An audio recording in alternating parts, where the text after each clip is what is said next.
안녕하십니까.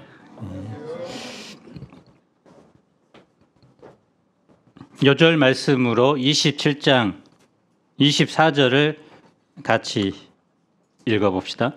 시작.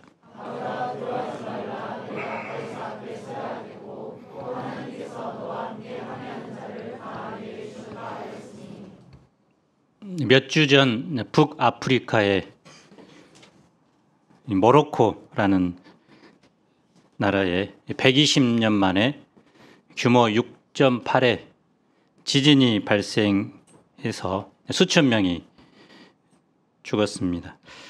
연이어서 허리케인 다니엘로 인해 리비아 항구 도시 데르나 외곽에 댐 2개가 붕괴되면서 대홍수가 일어났습니다.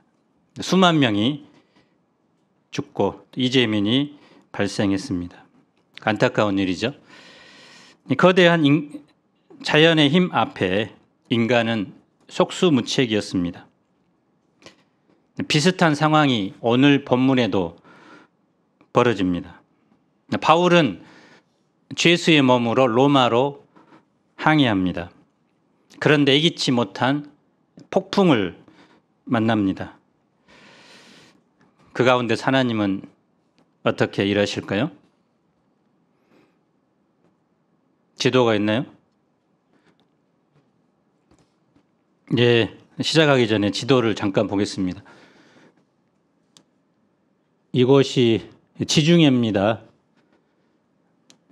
그래서 바울이 가이사라에서 시돈, 무라, 미항, 그리고 멜리데, 지금은 몰타섬인데요. 이곳까지 배로 항해합니다. 원래는 이 시돈에서 아드라 무테노, 좀 어렵죠. 아드라 무테노 키프로스를 지나서 이쪽으로 가는 코스인데 바람 때문에 이 연안으로 갑니다. 그리고 이 무라에서 알렉산드리아가 원래는 이 아가야 지방과 크레타 섬 사이로 사라쿠사, 시칠리아 섬의 남쪽에 사라쿠사 가는 코스인데 또 북서풍이 불어서 겨우 방향을 급선회해서 미항으로 가고 그다음에 여기서 옆에 있는 베닉스로 가고자 했지만 유락으로 인해서 막 헤매다가 결국은 멀타스로 갑니다. 원래 계획대로 하나도 되지 않았습니다. 배의 모든 코스 항로가 뒤바뀌었는데요. 오늘 봅시다. 1, 2절을 봅시다. 가이사랴에서 지루한 법정 공방이 마무리되고 드디어 로마로 가는 길이 열립니다. 우리가 배를 타고 이탈리아에 가기로 작정되매. 작정되매라는 말은 우리가 그렇게 결정했다라는 의미가 아니라 그렇게 결정된 대로 우리가 따르게 되었다라는 수동형입니다. 로마까지 가는 여행에 있어서 바울은 아무런 결정권을 가지고 있지 않습니다. 우리도 이럴 때가 참으로 많습니다. 학생들이 학교에 지원할 때도 지원해놓고 그분들의 결정을 기다립니다. 군대 갈 때도 그분들의 결정을 기다려야 합니다. 직장을 잡을 때도 마찬가지입니다. 지원서를 내놓고 그분들의 결정을 기다려야 합니다. 내가 가고 싶다고 갈 수 있는 게 아닙니다. 잘 됐을 때는 너무나 기쁘고 감사합니다. 그런데 잘 안 될 때가 더 많습니다. 그런데 꼭 우리가 기억해야 할 것은 혹시 그런 상황에 처한 분들이 있을지라도 결코 실망할 필요가 없다는 것입니다. 비록 당장 눈앞에 보이는 그분들의 결정에 의해서 내 인생이 바뀔 수 있는 그런 상황일지라도 그 위에서 나의 인생을 한치의 오차도 없이 이끌어 가고 계시는 하나님이 계시기 때문입니다. 바울에 대한 모든 결정은 자기가 할 수 있는 게 아닙니다. 모든 것을 그 사람들이 다 결정하는 것 같지만 사실 하나님의 계획대로 착착 진행되고 있습니다. 그리고 그 주도권이 점점 다른 사람들에게서 바울에게로 바뀌게 됩니다. 바울이 탄 배에 몇몇 죄수들이 있었습니다. 그들은 죽음의 여행을 합니다. 로마는 각 지방에 이렇게 요청했습니다. 이곳에 와서 싸우다 죽을 죄수들을 보내라.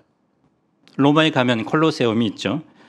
그 안에 열광하는 사람들이 있습니다. 사자나 검투사가 나오고 거기서 도망 다니다가 칼에 맞아 죽는 역할을 하는 사람들이 필요합니다. 사형 선고를 받은 죄인들을 보내서 그들을 거기 풀어놓고 싸우다가 죽게 합니다. 이 죄수들이 그런 사람들입니다. 그런데 사형수인 그들이 마지막 죽음의 현장으로 가는 그 길목에서 당대의 가장 위대한 전도자인 사도 바울을 만나서 복음을 들을 수 있는 기회가 열린 것입니다. 그런데 이들을 직접 이달리아로 호송해 가기 위해 이용할 수 있는 배가 없습니다. 로마로 가는 항해는 2단계에 걸쳐 또 2척의 배로 갑니다. 아드라 무테노와 알렉산드리아 호입니다. 이 여행에 누가뿐 아니라 데살로니가 사람 아리스다고도 함께합니다. 아리스다고는 데살로니가 출신으로 예루살렘까지 바울과 동행한 사람입니다. 그래서 바울을 시중 들기 위해서 로마까지 함께 갑니다. 그래서 바울은 이렇게 곁에 주님께서 붙여주시는 신실한 동역자들이 있었기 때문에 바울이 복음 전파의 사명을 감당할 수 있었습니다. 결코 바울 혼자 한 것이 아닙니다. 신앙생활은 혼자 하는 것이 아닙니다. 전도도 혼자 하는 것이 아닙니다. 같이 하는 것입니다. 로마서 16장에 보면 이름들이 쭉 나옵니다. 우리는 그들이 누군지도 모르고 별 관심도 없습니다.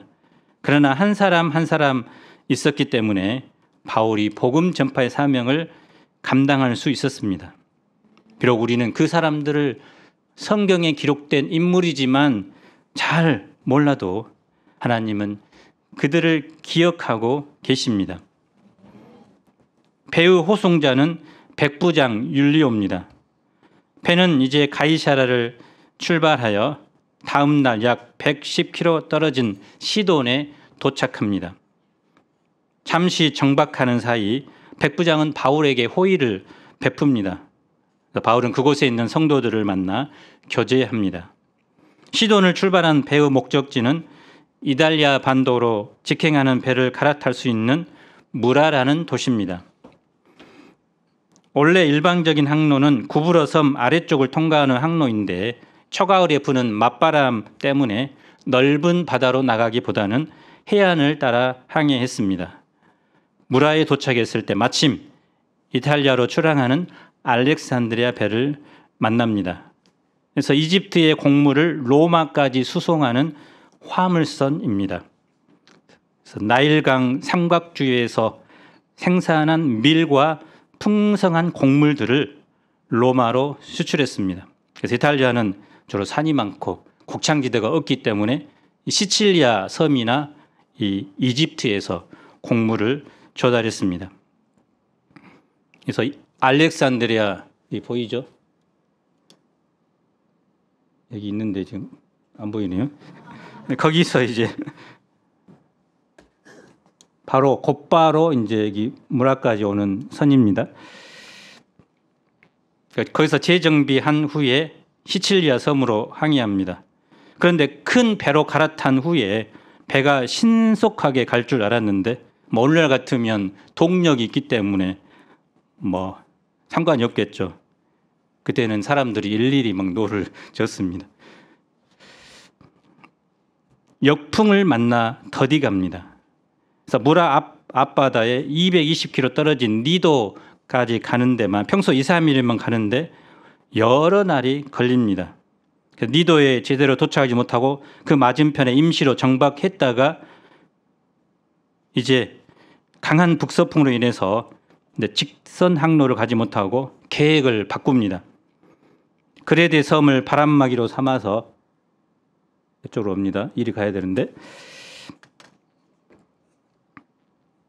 남쪽 해안을 끼고 항해합니다.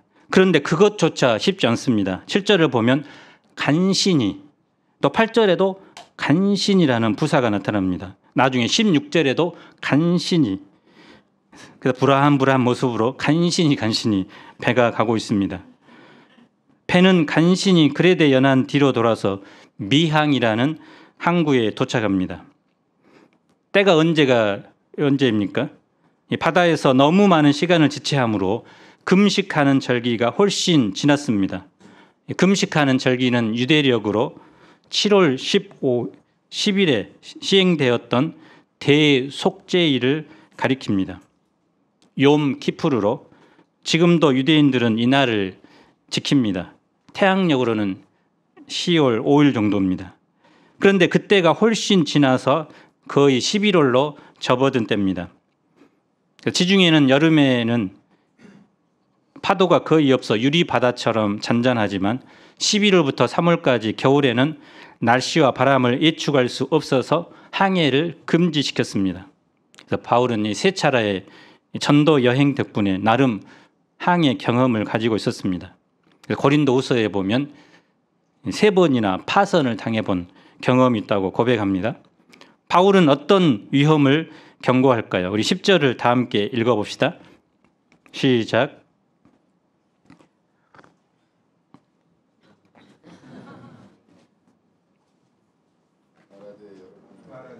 여러분이여, 내가 보니 이번 항해가 하물과 배만 우리 생명도 타격과 많은 손해를 끼치리라 하되. 지도가 계속 지금 머물러 있네요. 앞으로 항해를 한다면 3가지 손상을 입게 됩니다. 하물, 배에 선적한 것이죠. 또 배, 그리고 인명 손실이 있을 것이라고 말합니다. 그래서 더 이상 움직이지 말고 이곳에서 겨울을 보내자는 것입니다. 선장과 선주도 당장 로마로 가지 않는 것에 대해는 동의합니다. 그런데 미항은 너무나 작고 300명이나 되는 사람이 3개월 동안 겨울을 나기에는 여러 가지로 부족하다고 판단했습니다. 연안을 따라 하루만 더 가면 베닉스에서 겨울을 보낼 수 있기 때문입니다. 베닉스는 항구도 크고 또 각종 유흥시설도 잘 돼 있어서 겨울을 보내기에 훨씬 좋았습니다. 하루 더 간다고 설마 무슨 일 있겠어?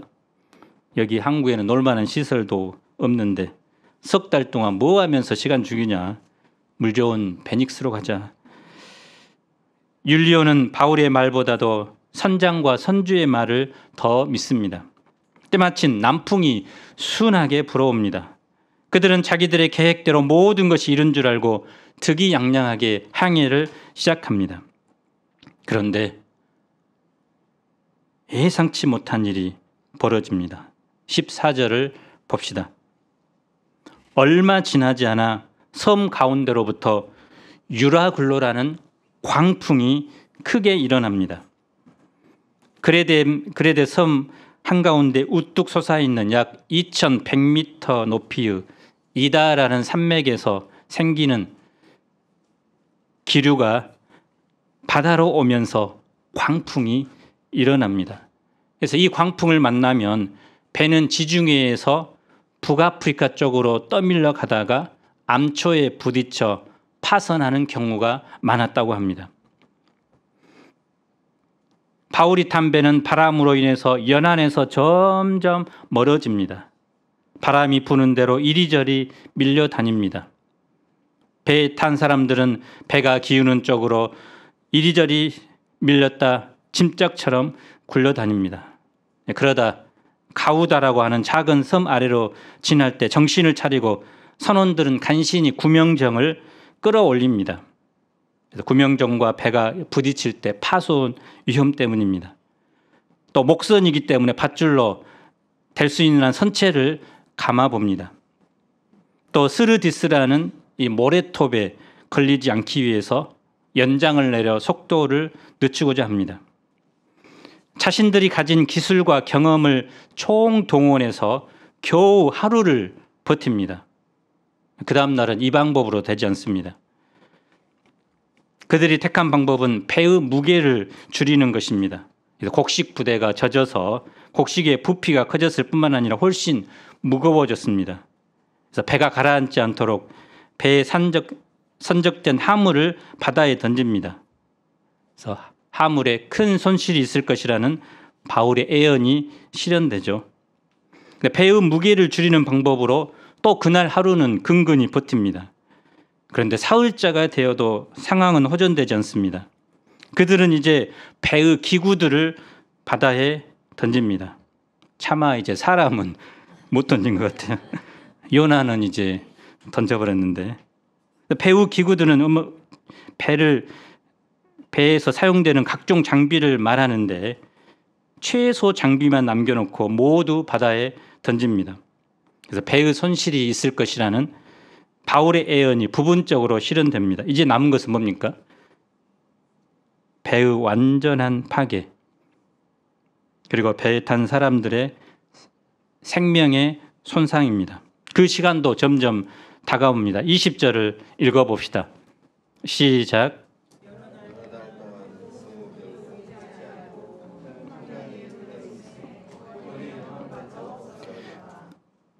큰 풍랑이 그대로 있음에 신랑을 같은 마지막 희망마저 사라진 상태입니다.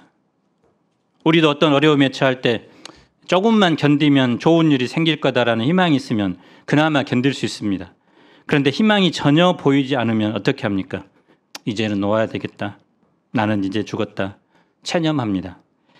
그런데 이런 상황에서 침묵을 깬 사람이 있습니다.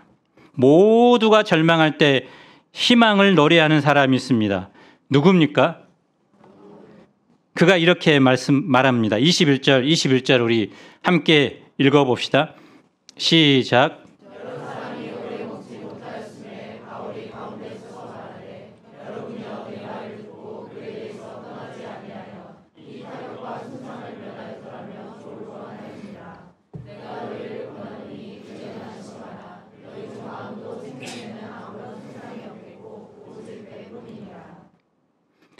너희들 내 말 안 듣더만 꼴 좋다. 이런 의미가 아니죠. 바울은 먼저 그들이 당한 그 일들이 자기 말을 듣지 않은 결과임을 분명히 말합니다. 하나님께서 바울을 통해 한 말은 바울의 경험 때문이기도 하지만 하나님의 사람에게 주신 말씀입니다. 하나님의 말씀을 듣지 않는 결과 때문입니다. 그러나 이제는 안심하라고 합니다. 이 안심하라는 말은 언어에는 기뻐하라는 말입니다. 아니, 이 상황에서 기뻐할 수 있나요?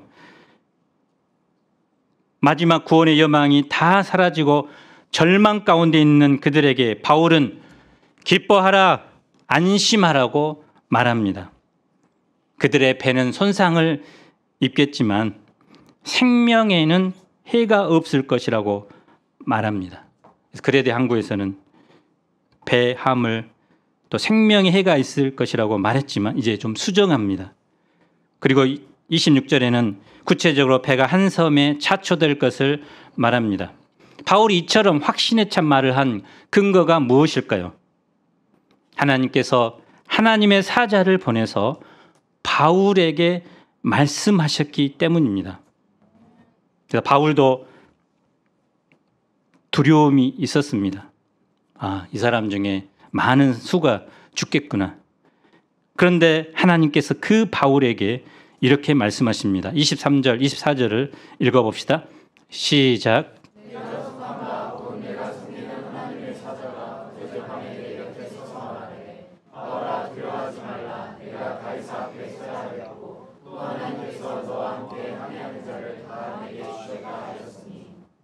먼저 내가 속한 바 곧 내가 섬기는 하나님이라는 말이 강조되어 있는데요. 이는 바울과 하나님의 관계를 말해줍니다. 배에 타고 있는 대부분의 사람은 이방인입니다. 그들은 이방신을 섬기는 자입니다. 그에 비해 바울은 하나님께 속한 자입니다. 하나님을 섬기는 자입니다. 바울이 섬기는 그 하나님께서 구원의 여망이 사라진 그때 일하기 시작하셨습니다. 그 하나님께서 말씀하십니다. 바울아, 두려워하지 말라. 내가 가이사 앞에 서야 하겠고, 이 말 어디서 들어본 적 있는 것 같죠? 사도행전의 23장 11절에 나옵니다. 담대하라, 내가 예루살렘에서 나의 일을 증언한 것 같이 로마에서도 증언하여야 하리라. 이를 보면 하나님께 속한 사람, 하나님을 섬기는 사람은 어떤 상황에서도, 심지어 죽음의 순간에서도 두려워하지 말아야 합니다. 담대해야 합니다. 하나님은 바울에게 예루살렘에서 주셨던 그 약속의 말씀을 다시 기억하고 붙들도록 하십니다. 아무리 거센 광풍이라 할지라도 하나님의 약속의 말씀과 바울을 통해 하고자 하시는 하나님의 뜻을 막을 수 없습니다.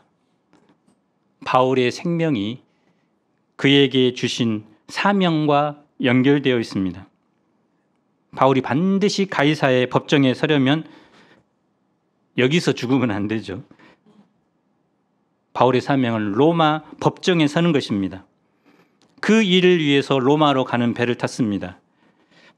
그런데 죽음의 이 길을 맞았습니다. 하지만 그는 아직 사명을 감당하지 못했습니다. 따라서 그는 죽을 수 없습니다. 그가 하나님께서 주신 사명을 마치기까지 하나님은 그의 사명을 그의 생명을 보호하십니다.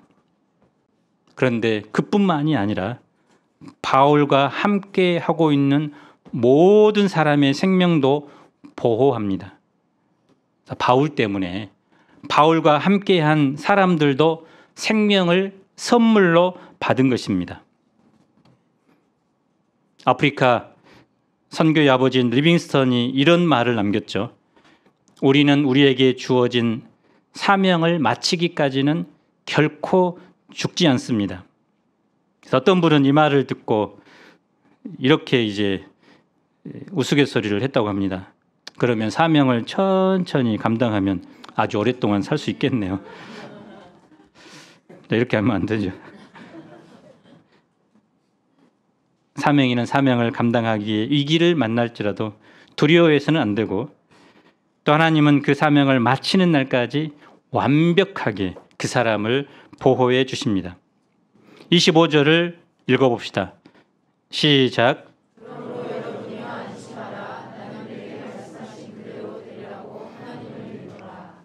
바울은 자신에게 말씀하신 그대로 이루실 하나님을 믿었습니다. 하나님은 지금까지 바울에게 약속하시면 어떤 상황에서도 반드시 그 약속을 이루셨습니다. 빌립보 감옥에서도 고린도에서도 그랬습니다. 바울의 선교 여행을 보면 바울이 훌륭하고 담대해서 그렇게 많은 열매가 나타나는 것이 아닙니다. 바울도 우리와 똑같은 사람이지만 또 동일하게 두려워하고 동일하게 낙심하기도 했습니다. 그런데 하나님께서는 그때마다 두려워하고 낙심하고 있는 바울을 친히 찾아오셔서 그에게 말씀을 생각나게 하시고 그에게 비전을 주시고 그 약속의 말씀대로 친히 이루어 오셨습니다. 그래서 민수기 23장 19절은 이렇게 말씀합니다. 한번 읽어볼까요? 시작. 하나님은 사람이 아니시니 거짓말을 하지 않으시고 인생이 아니시니 후회가 없으시도다. 어찌 그 말씀하신 바를 하지 않으시며 하신 말씀을 수행하지 않으시랴.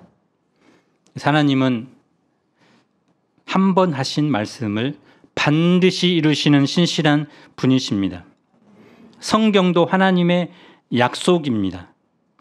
주님은 신실하게 구약, 신약 이 말씀을 이루어 오셨고 그 중에 아직 이루지 않는 말씀도 반드시 이루실 것입니다. 27절을 봅시다. 항해한 지 2주가 지났습니다.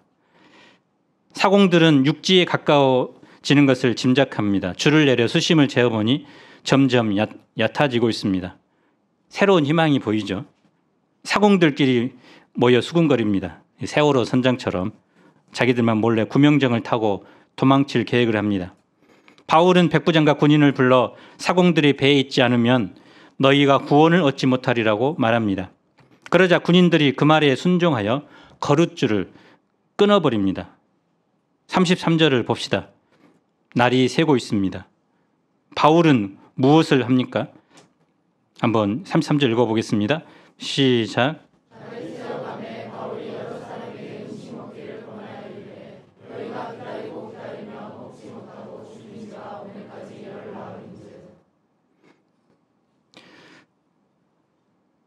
이 주간 금식을 한 거죠. 밥 먹지 않으면 어쩌면 나중에 이제 배가 해안에 도착해도 헤엄칠 힘이 없어서 중간에 이제 쓰러질 수 있습니다. 지금 그들이 할 수 있는 것은 음식을 먹어 건강을 유지하는 것입니다. 바울은 자신이 먼저 떡을 떼서 맛있게 먹습니다. 그러자 배에 탄 모든 사람들도 안심하고 배부르게 먹습니다.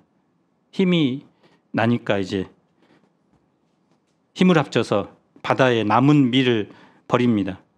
날이 새자 선원들은 어느 땅인지 모르지만 모래사장이 있는 항만을 발견하고 그곳에 배를 대려고 합니다. 닻을 끊어 바다에 버리고 키를 풀어 늦추고 도출답니다. 바람에 맞추어 해안으로 들어갑니다. 두 물살이 흐르는 곳을 만나는 지점에 배는 걸리게 되고 좌초됩니다. 그리고 뒤에서 치는 큰 물결에 배는 깨어져 갑니다. 군인들은 죄수들이 도망할까 하여 죽이고자 합니다. 이 백부장은 바울을 살릴 생각으로 군인들의 뜻을 막습니다. 대신 헤엄칠 수 있는 사람은 먼저 뛰어내려 육지로 헤엄쳐서 가도록 합니다. 남은 사람들은 널빤지나 부서진 배 조각을 의지하여 육지에 오르게 합니다.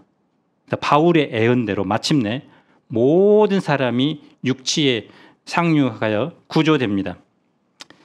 본문을 통해 배울 수 있는 교훈이 무엇일까요? 첫째로 어떤 상황에서도 하나님의 말씀을 붙드는 것입니다. 프랑스의 철학 교수 로랑스 드빌레르는 이런 말을 했다고 합니다. 인생을 제대로 배우려면 바다로 가라. 인간은 누구나 항해자입니다. 순풍에 돛을 달고 갈 때도 있지만 유라굴라와 같은 광풍을 만날 때가 있습니다. 순풍에 돛을 달고 갈 때 사람들은 자신의 지혜와 경험과 능력을 의지합니다. 이쪽으로 가는 것이 위험해 보이면 저쪽으로 핸들을 돌리고 저쪽으로 가다가 실패할 것 같으면 이쪽으로 키를 꺾습니다. 몇 차례 성공도 거둡니다. 그러다 보면 자신감이 생깁니다. 주변에서 그건 너무 무리라고 아무리 말해도 듣지 않습니다. 그런데 우리 인생에 순풍만 있지는 않습니다. 언제 어디서 어떻게 광풍이 불어올지 아무도 모릅니다. 자신감을 갖고 했던 사업이 갑작스럽게 망하게 됩니다. 갑작스럽게 직장으로부터 해고 통보를 받습니다. 여러 번 시험에 떨어집니다. 믿었던 사람에게 배신을 당합니다. 사랑하는 사람, 가족을 사고로 잃습니다. 현대의학으로 어찌할 수 없는 질병의 광풍에 걸립니다. 사랑하는 자녀가 문제의 아이가 됩니다. 잘 자라던 양이 어느 날 이별을 고합니다.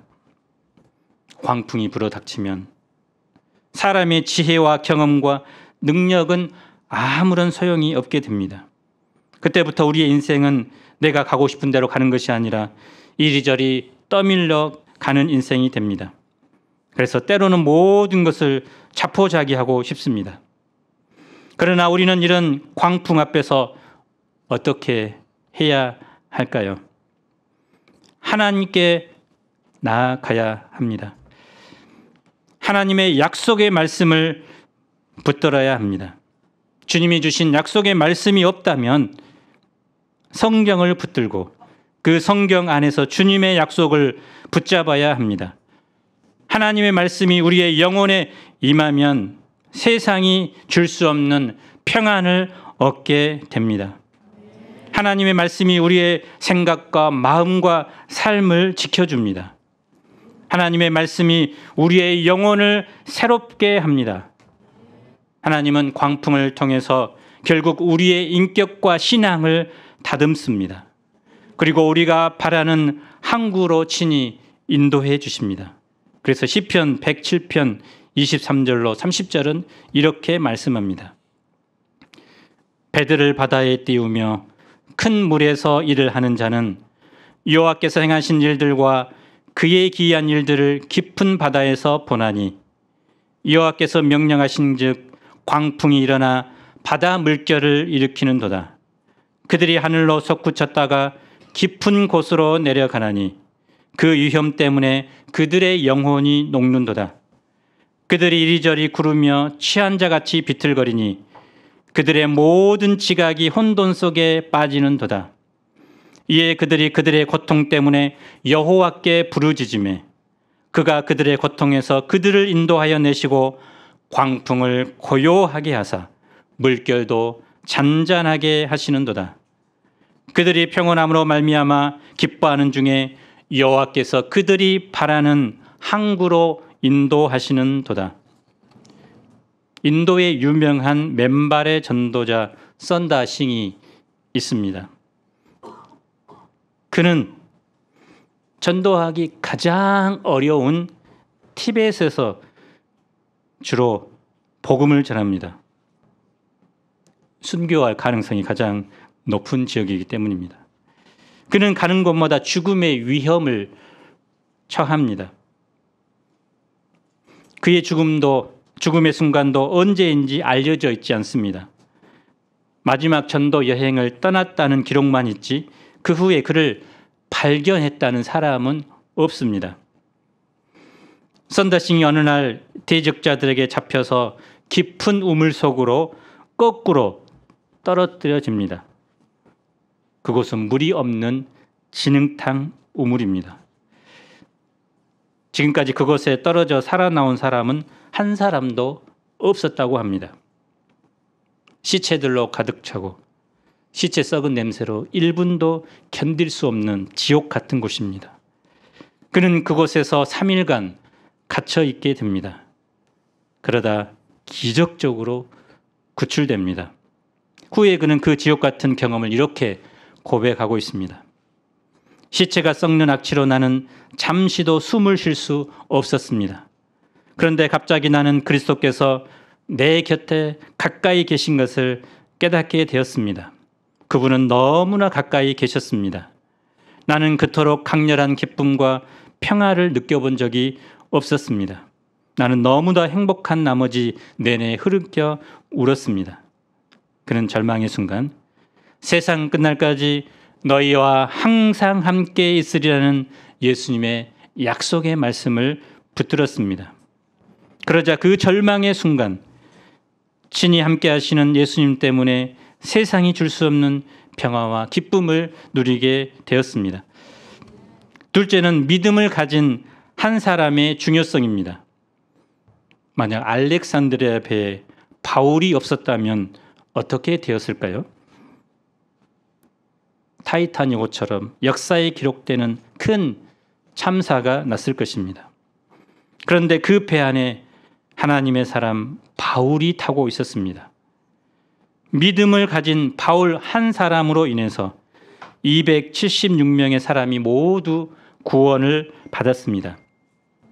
이처럼 난파된 가정에 믿음을 가진 한 사람이 있다면, 난파된 캠퍼스에 믿음을 가진 한 사람이 있으면, 난파된 직장에 믿음을 가진 한 사람이 있을 때 그 사람으로 인해 다른 사람이 구원을 받게 됩니다. 대학 시절 예수님을 믿은 서사라 목자님 한 사람 때문에 유교와 또 불교를 믿던 부모님들이 구원함을 받고 또 친척들이 구원함을 받았습니다. 그 구원의 기회가 이번 추석일지 모릅니다. 하나님은 믿음 없는 다수의 사람보다 믿음을 가진 한 사람을 주목하십니다. 그리고 그를 통해서 그가 속한 공동체의 구원의 역사를 이뤄 가십니다. 저들 가운데 믿음의 사람 우리 서의진, 김혜림, 또 그의 수많은 영혼들 때문에 저들 가운데 그리스도의 계절이 오고 있습니다. 우리도 저와 여러분이 바울처럼 믿음을 가진 한 사람, 우리가 속한 공동체를 구원하는 일에 쓰임받는 그 한 사람이 되기를 간절히 기도합니다. 제가 기도하고 마치겠습니다.